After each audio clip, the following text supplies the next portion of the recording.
welcome to the Daily News Simplified, the why, what and how of newspaper reading. Today we will discuss the Delhi edition of the Hindu newspaper dated 25th September 2018. The topics that we are going to discuss today have been presented on the screen and the timestamping for the same has been provided in the description box below. Now this article on page number 13 is in news because there is a decrease in liquidity in the market. Therefore, the RBI is considering the infusion of rupees 10,000 crores via its open market operations. So this will form a part of the preliminary examination syllabus under the topic economic development. And previously you should know that in the year 2013 and in the year 2015, two questions have been asked based on the open market operations. So this becomes important for us from preliminary examination point of view. So under this article, we will try to understand the basics of open market operations. Now this article is in news because the Reserve Bank of India has announced that it will conduct the open market operations in order to purchase the government securities to infuse liquidity worth rupees 10,000 crores into the Indian economy. So this is in news because the RBI has announced that it will conduct open market operations to infuse liquidity into the Indian economy. Further, the RBI has resorted to open market operations based on the assessment of prevailing liquidity conditions. Now, liquidity simply means the availability of money in the economy. Now, as there is shortage of money in the economy or the shortage of liquidity in the economy, the RBI has announced to conduct the open market operations. Further, the NBFCs like IL and FS have defaulted on their loans due to the shortage of liquidity or money in the economy. Therefore, the RBI intends to increase the money supply in the economy by carrying the open market operations. So simply the RBI is conducting this open market operations in order to infuse liquidity into the Indian economy.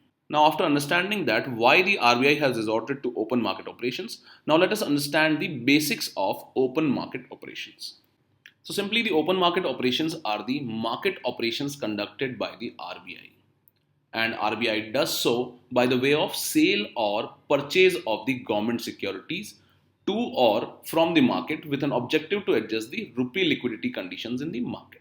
So the important thing for us to understand is that the RBI conducts open market operations by the way of sale or purchase of the government securities. Now you should understand that the sale and purchase of government securities is different from the lending operations of the RBI.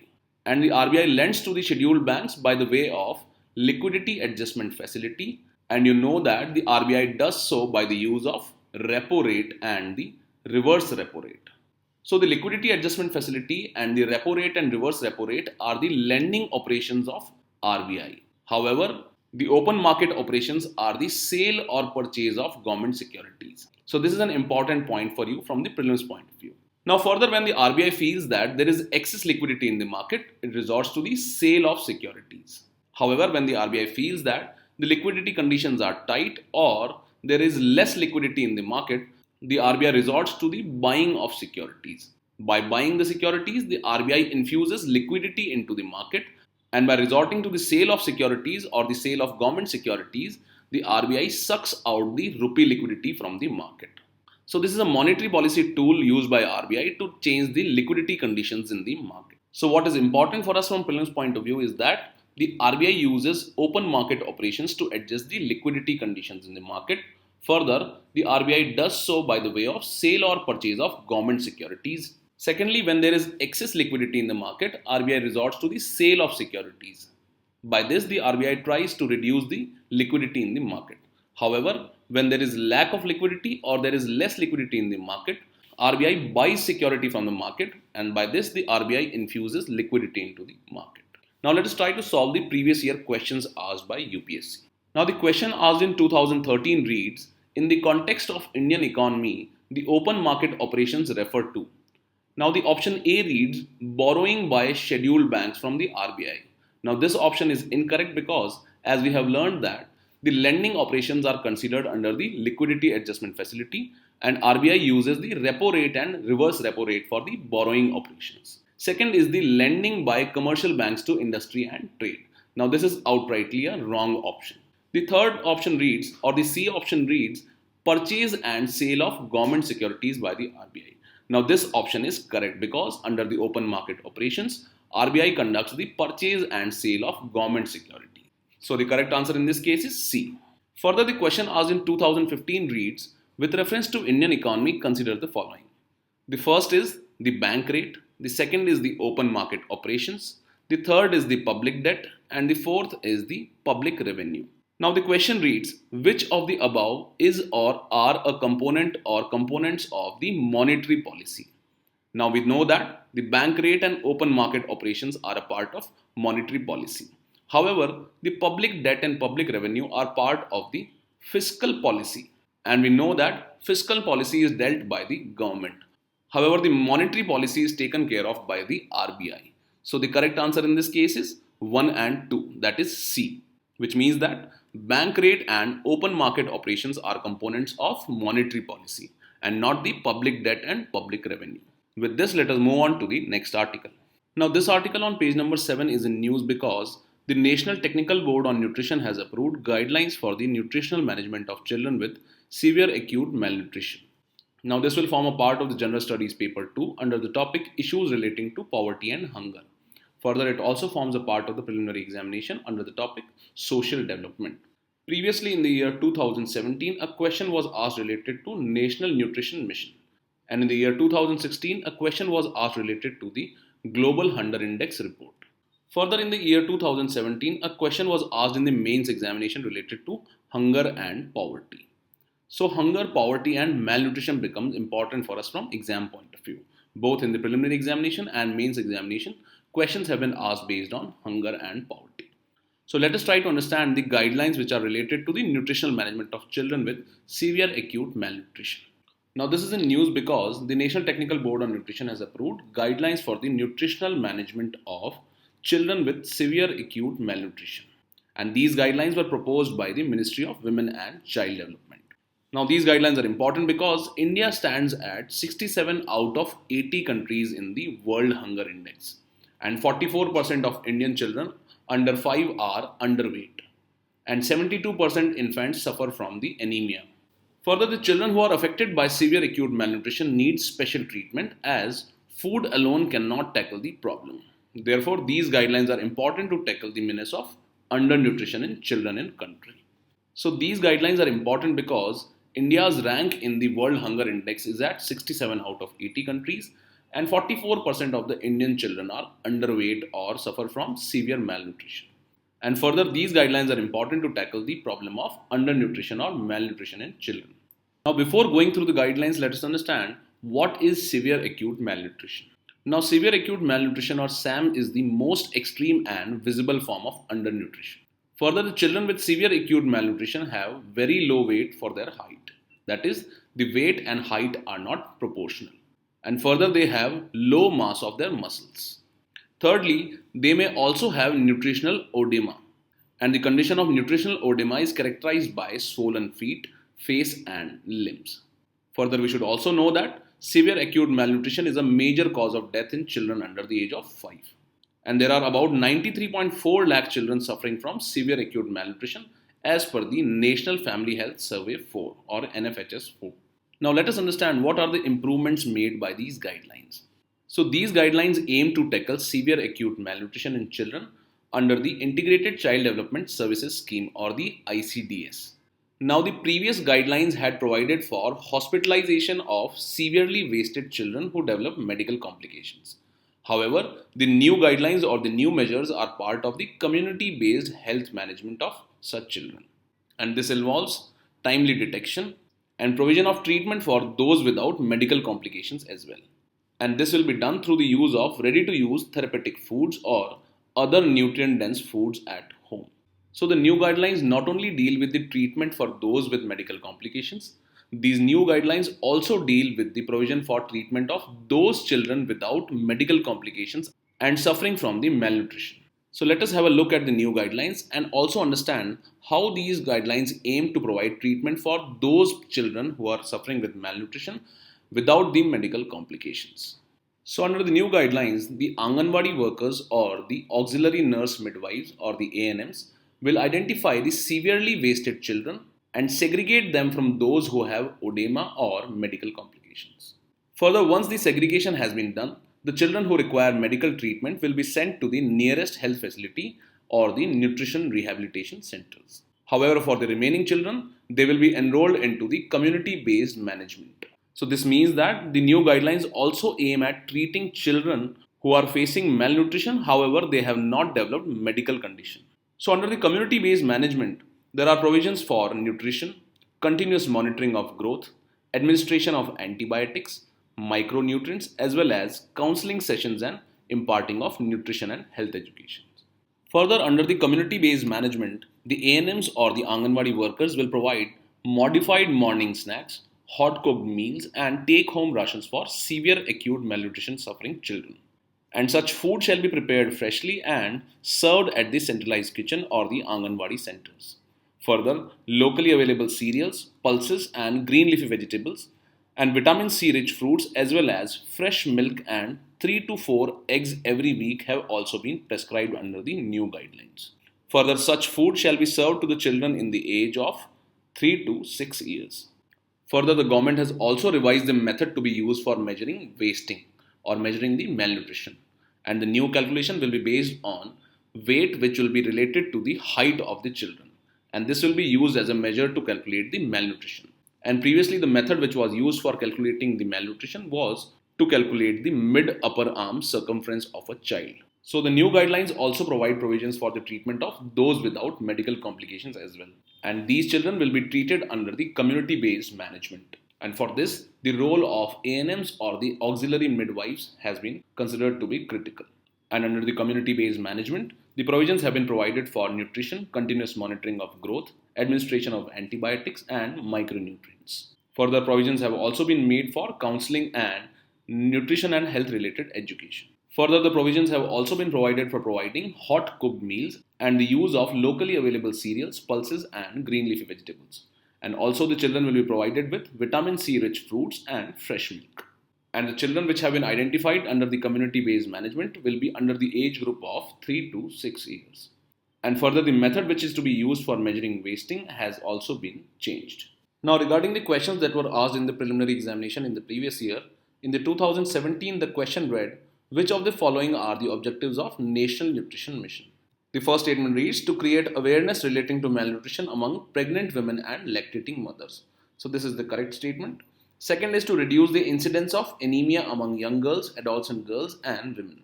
This statement was also correct.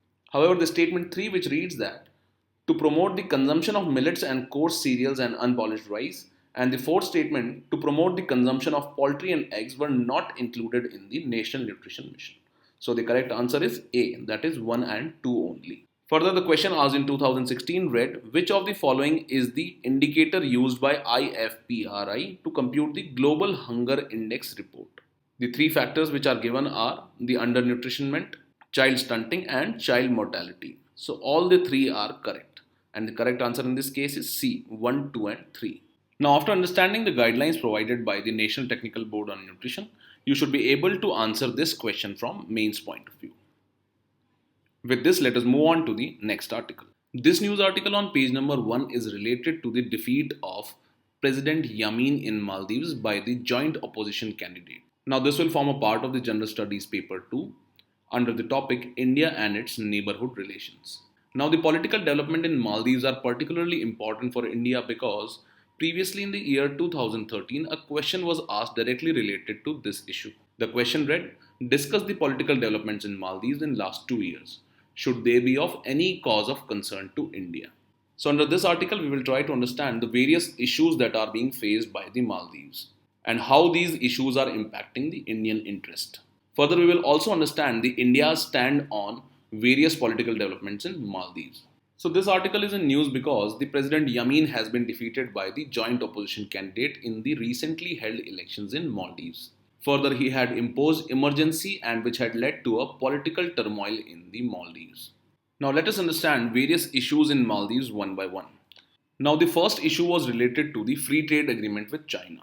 So the Maldives had recently signed its first country-specific free trade agreement with China in 2017. And by this, Maldives became China's second free trade agreement in South Asia after Pakistan. However, the Maldives opposition, which has recently won the election, had opposed the free trade agreement. They argued that it will deepen the debt trap to the China. This is because more than 70% of the Maldives' foreign debt is owned by China. This was also a cause of concern for India because of the growing economic influence of China in Maldives. The second issue was the political instability in Maldives. Now, recently, the Supreme Court of Maldives had ordered the release of several opposition leaders. And these opposition leaders were arrested and jailed by the current President Yamin government, which has recently lost the elections. Further, these arrested leaders included the former President Nasheed, and subsequently the Parliament of Maldives and the Supreme Court were shut down. And several opposition leaders, such as former President Gayoom, were also arrested by the President Yamin government. The President Yamin government had further declared emergency in Maldives. So all these were leading to a political turmoil and political instability in Maldives. However, in the recently held election, the President Yamin government has been defeated by the joint opposition. So let us wait and watch how the political situation unfolds in Maldives after the victory of joint opposition and the formation of a new government. Now, the third important issue that Maldives is facing is the presence of ISIS or the Islamic State and the Daesh forces in Maldives. Now, under this, due to the continuous defeat of Daesh forces in Syria and Iraq, these fighters have been returning to Maldives, and these pose a security threat for India, Sri Lanka, and Maldives. So, this is an important cause of concern for India because of security reasons. Fourth is the neo colonial influence of China. And there has been a growing trend of Chinese companies and individuals acquiring land in Maldives. Now, this land grab is being seen in excess of what the East India Company had acquired during the colonial period in Maldives. And this land grab has raised concern of Maldives being increasingly falling into a economic neo-colonial influence of China. So this is also a cause of concern for India because of the growing influence of China in its neighborhood. Further, let us understand the India's stand on the Maldives issue. Now, under this, the India had asserted that the President Yamin government, which has been recently defeated in the elections, to lift the emergency and allow for free and transparent functioning of the Maldives parliament and judiciary. Further, India had also asserted that the political prisoners should be released. Also, India had asserted that Maldives should continue following the India First policy, thereby ensuring that Maldives does not become a client state of China. And therefore, India wanted Maldives to follow the India First policy. Now, the President Yamin government was seen by India as being pro-China. However, with the defeat of Yamin government, there is hope that India-Maldives relations will improve. So this is a news in transition, and let us wait and watch how the story unfolds. With this, let us move on to the next article. This news article on page number 9 is related to disaster management. In this, the author has outlined the need for rethinking the disaster management strategy. Now, this will form a part of the General Studies paper 3 under the topic disaster management. Now, previously in the year 2016, a question was asked on the increasing intensity of disasters in India. For example, this question read, with reference to the National Disaster Management Authority guidelines, discuss the measures to be adopted to mitigate the impact of recent incidents of cloudburst in many places of Uttarakhand. And this article becomes all the more important because of the recent disaster caused by floods in Kerala. So let us try to understand the author's point of view regarding the need to rethink the disaster management strategy. Now, first, let us try to understand the focus of this article. Now, this article focuses on the need for a proactive approach rather than a reactive approach towards the disaster management. In this, the author says that the disasters like Kerala floods, the Hurricane Harvey in United States in 2017, and the Typhoon Haiyan in the Philippines in 2019 are not one in a 100-year event. This means that these events are recurring at regular intervals. And this is because of the climate change which is caused by the global warming. So the author says that these kind of extreme weather events have now become a part of the new climate reality. Further, the author says that the devastation in case of such disaster events is worsened by the collective failure of the governments and the businesses. And this is because the governments and businesses have not been able to invest in building resilient systems for handling the disasters.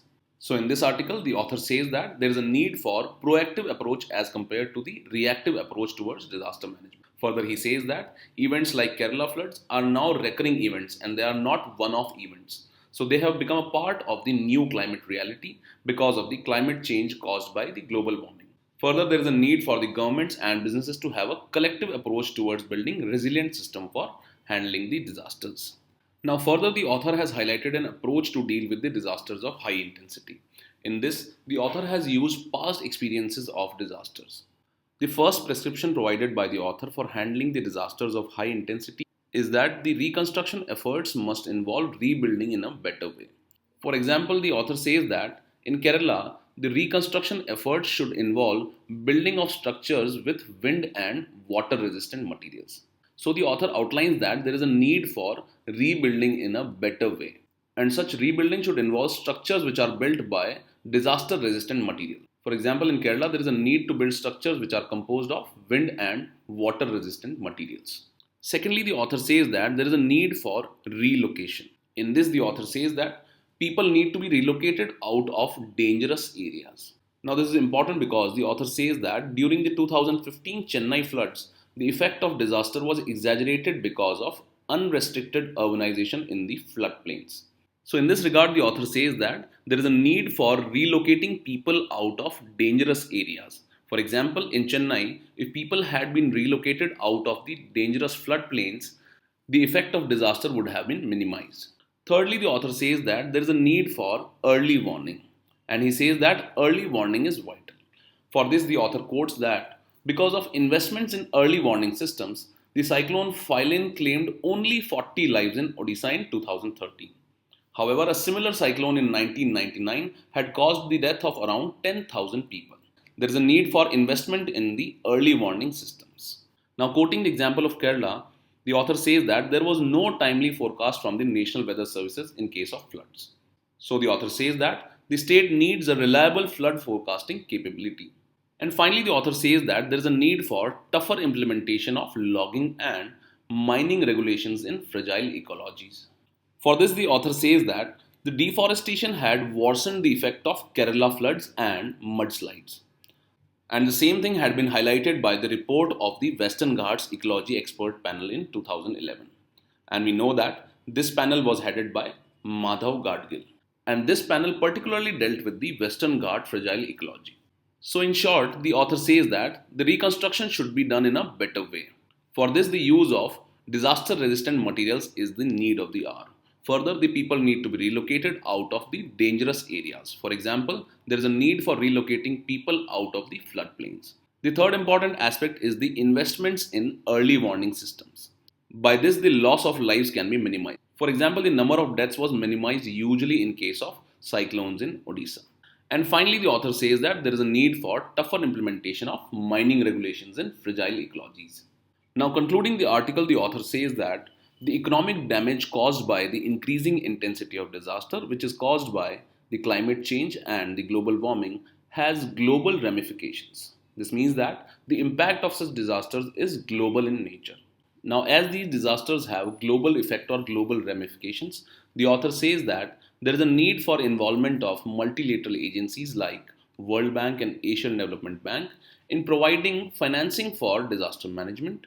And he also says that such agencies should focus on knowledge based solutions for handling the climate change related disasters.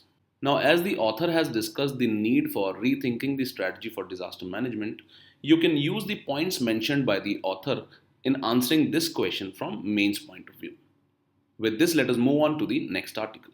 This editorial on page number 8 is related to the challenges which are likely to be faced in the implementation of Ayushman Bharat. Now, this will form a part of the General Studies paper 2 under the topic Issues Relating to Health. So, let us try to understand the author's point of view and the challenges which are likely to be faced in making the Ayushman Bharat a success. Now, highlighting the challenges in the implementation of Ayushman Bharat scheme, the author says that the first challenge is related to providing the promised coverage under the scheme. Now, under this, the author says that the Pradhan Mantri Jan Arogya Yojana, which is a part of the Ayushman Bharat scheme, had promised a coverage of rupees 5 lakh per family, and it also aims at providing coverage to almost 50 crore of the population. However, the author says that the allocation of just rupees 2000 crores is not enough for providing such a large coverage. The second challenge, which is related to the implementation of Ayushman Bharat scheme, is related to the funding of the scheme. Under this, the author says that since the Ayushman Bharat mission is a centrally sponsored scheme, states still need to pay 40% of the funding. Under this, the author says that not all states and union territories are in a position to raise their own share, and a few have not even joined the scheme. So, the second challenge in the successful implementation of Ayushman Bharat scheme is related to the funding of the scheme. And under this, 40% of the funding has to be provided by the states, So under this, the author says that many of the states are not in a position to provide their share in the funding. Further, many of them have not even joined the scheme. The third challenge in the successful implementation of Ayushman Bharat scheme is related to the rates of treatment packages. Now, under this, the author explains that in the Pradhan Mantri Jan Arogya Yojana, to ensure cost control, defined treatment packages with already prescribed rates will be used. However, these costs are contested between the care providers and the center. This means that both the center and the service providers or the healthcare providers have not come at a common rate. Further, many hospitals see the government's proposal as economically unviable. So, the rates for the treatment packages is another contentious issue between the government and the service providers or the hospitals. The fourth important challenge in the successful implementation of Ayushman Bharat scheme is related to the regulation of hospitals. Under this, the author says that the state governments have not regulated the hospital sector under the Clinical Establishments Registration and Regulation Act 2010. Further, the author says that the Act of 2010 provided for the standardization of facilities and also provided for reasonable rates for procedure. So, the author says that the government should have asked the state governments to regulate the hospital sector under the Act. However, in the absence of such regulation, the standardization of facilities and the rates of procedures have not been clearly defined. And this has become a contentious issue between the hospitals of private sector and the government itself. Finally, there is fear of fraud. Under this, the author says that due to the apprehensions of fraud, the Ayushman Bharat administrators want that some key treatments should be availed through the public sector institutions only. However, the author says that the public facilities have been neglected for long and might not be up to the mark in providing such facilities. Now, these apprehensions of fraud in the Ayushman Bharat mission are being raised because the majority of treatments are being sought through the private sector. Thus, many of the Ayushman Bharat administrators are asking for providing key treatments through the public sector institutions in order to avoid the frauds which are likely to take place because of the participation of private sector. So the five main challenges in successful implementation of Ayushman Bharat scheme as highlighted by the author are: the first is the low allocation of budget to the scheme. Second is the issue related to funding, wherein the states will find it difficult to provide for the 40% of the funding. And the third issue is related to the rates for the treatment packages. And this has become a contentious issue between the private hospital sector and the government. The fourth is related to the regulation of hospital sector, which is required to provide for standardization of facilities in the hospitals and the reasonable rates for procedures. And finally, due to the participation of private sector, there is fear of fraud. Now, finally, providing a way forward, the author says that almost 150,000 health and wellness centers are being created under the Ayushman Bharat mission.